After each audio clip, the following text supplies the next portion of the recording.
Hello folks, and welcome back to my channel, and happy Pride Month! It is time for another one of our book reviews. Today, I'm sitting down to talk about A Restricted Country by Joan Nesel. Now, this book came to me in a bit of a roundabout way. I was reviewing my media list and kind of like going through it and updating some links and adding some more descriptions to some of the books, and as I sat back and looked at the media list as a whole, I was like, wow. This list is very gay. And that comes as a surprise to no one, given the history of modern piercing as an industry. But more specifically, this list is very gay. But it's not very queer. It's not very lesbian. It's not, oh, hello, lighting? What is happening? Camera lighting just got a little weird there. Sorry, folks. But yeah, it's not, it really is mostly gay men and gay male authors and books about gay male subcultures and all of these things. And I was like, where is more lesbian content in this? Where is more queer content? Where is more content that encompasses other LGBTQ experiences? And I realized that there's just not a lot of that in modification media that is regularly talked about. So I sat down looking to change that and include more. And I have quite a few sources that I'm trying to get my hands on and things that I'm trying to get copies of. But A Restricted Country was recommended to me very highly by a couple folks in a local Leather Dykes group that I participate in and help with doing events for and things like this. And just seeing some quotes from this really struck me. So I ultimately ended up wanting to pick it up. Now, A Restricted Country didn't end up having to do much in terms of overlap with body modification and piercing, but it tells the story of what it was like to exist as a lesbian at the time period that all of this was occurring. This book was published in 1987 and contains writings, poems, memoirs, and stories from Joan Nesel and her life throughout the 60s, 70s, and 80s. And it's a beautiful look at what it was like to be a lesbian at this time, and what it was like to live in New York and deal with street harassment and deal with cops raiding the bars that they hung out in and deal with the new wave feminism movement and the things that they agreed upon and the things that they didn't. And it is just an unbelievably beautiful book and beautiful glimpse into what this period of life was like. One of the sections that really struck me is from Voices from Lesbian Herstory, is the first couple of paragraphs from this section. To live without history is to live like an infant, constantly amazed and challenged by a strange and unnamed world. There is a deep wonder in this kind of existence, a vitality of curiosity and a sense of adventure that we do well to keep alive all of our lives. But people who are struggling against a world that has decreed them obscene need a stronger bedrock beneath their feet. We need to know that we are not accidental, that our culture has grown and changed with the currents of time, that we, like others, have a social history comprised of individual lives, community struggles, and customs of language, dress, and behavior. In short, that we have the story of a people to tell. To live with history is to have a memory not just of our own lives, but of the lives of others, people we have never met, but whose voices and actions connect us to our collective selves. That is what this book is. It is a connection through time to what it means to be a lesbian, what it means to be a woman who loves other women deeply, the stories of the dress, of the culture, of the lives that we are connected to by being queer, by being in these spaces. This book made me cry at multiple times. It made me laugh at multiple times. It was just a very incredible read, and it paints a very succinct picture of what it was like living as a gay woman in New York in this time period. And this is the same time period when we're seeing the body modification industry start to grow. It's these spaces, these Leather Dyke bars and these lesbian bars and these clubs and these bus rides to Fire Island that ultimately are the culture out of which sprang modern body piercing in America. It's this culture right here. Does this book specifically address anything body modification related? No. And for that reason, it's probably not going to make it onto my media list, but it is a beautiful slice of what culture and life was like as a gay woman at this time period, and a beautiful look into what culture sprang out of and produced body modification as we know it today.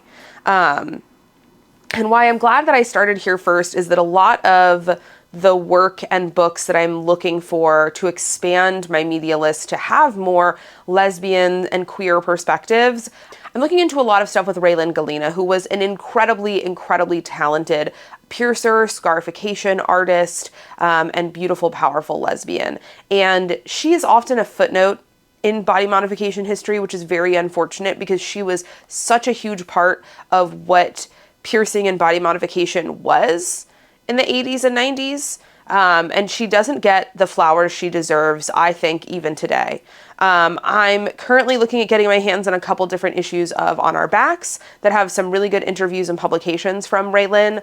And I'm looking for more content that she's written and features that she's in. There's a couple interviews she's been in, things that I'm also in the midst of hunting down.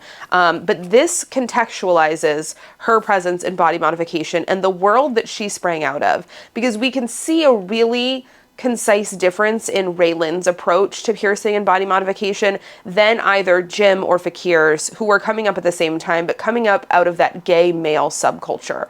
And there's a difference in how either of them approached piercing and approached body modification. And A Restricted Country really does a good job of setting the stage for what that difference is culturally by setting the stage for the cultural differences for lesbians than for gay men at the same time, and in the same cities where body modification was really starting to get a foothold.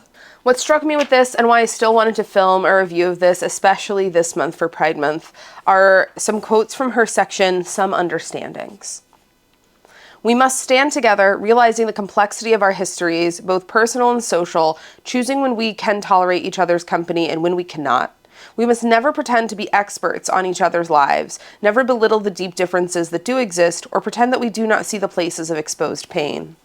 To even raise the issues of women's sexual freedom in the time of our government's invasion of Grenada may seem a bourgeoisie activity to some, but I've learned from the historical essays in this book, Powers of Desire, that the times of government aggression set up a legacy of sexual repression for decades to come. Our government is now mobilizing this country for further assaults on governments it deems deviant. I believe that as celebrants of passion, we must become vocal anti-government activists. When American rifles bring down the chosen governments of other countries, when bodies hit the earth never to rise again, what also dies with each one is their history of desire. If we do not battle as open sexual radicals fighting the forces of death, all the small freedoms we have won disappear. These freedoms are crucial not only for this country, but for all the countries in the world. In all its different cultural settings, the issue of women's sexual freedom eventually becomes the test of how women are surviving in this culture. Finally, to use the cadences of Frederick Douglass, until all women, young and old, black, red, yellow, and white, poor and middle class, gay and straight, have the power to announce and control their sexual pleasures, the struggle will go on. Until all women have equal access to abortion, this struggle will go on. Until all women are free from the terrors of physical and psychological abuse because they want to control their own destinies, this struggle will go on. Until we have a government that uses compassion in the place of power, that recognizes a changed social order is the only way to stop the sufferings for the hungry, the homeless, the poor, the aged, the physically challenged. Until we have a government that supports the freedom movements of the world and not the regimes that rule by hatred and police force, this struggle will go on. Until the power of sexual joy has replaced the power of sexual fear, this struggle will go on. Joan's words resonate through these pages and through the decades and through time and still have such a powerful meaning today. I think it is so easy as a community and as a culture to simply say, oh, it sprung out of gay male culture, and like that's the history of modern piercing in America, and leave it there. Because that's the stuff that's already been well researched, that's the stuff that's already been well dug into, that's the stuff that's already well documented. And if we're being honest, most of the historians and documentarians are gay white men.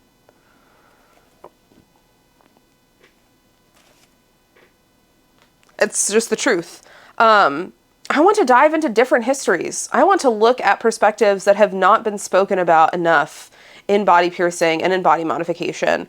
And while a restricted country doesn't necessarily directly correlate with that, I still think it's an incredible book for anyone to read, whether you're queer, whether you're an ally, just to have perspective, to know that history. If you are a queer femme or femme presenting person, this is your history. If you are a lesbian, this is your history.